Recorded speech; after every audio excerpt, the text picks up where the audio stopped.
Magandang hapon sa inyong lahat at dito po tayo ngayon.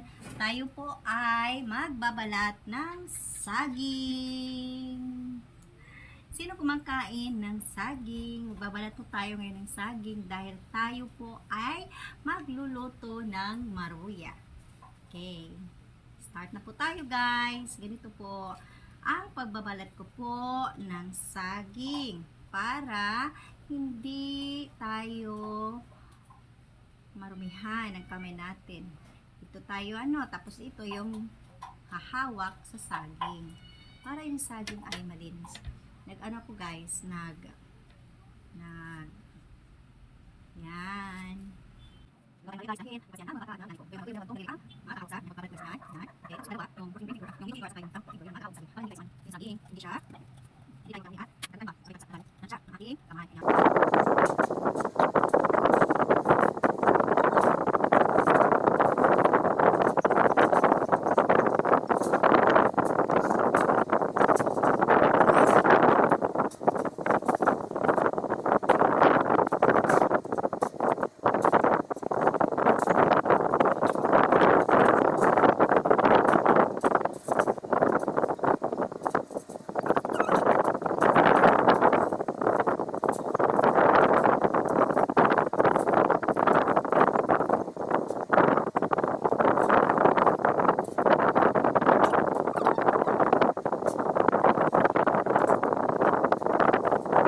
Kapag magluto na po tayo ay kailangan lang po nating bantayan para hindi po ito masunog.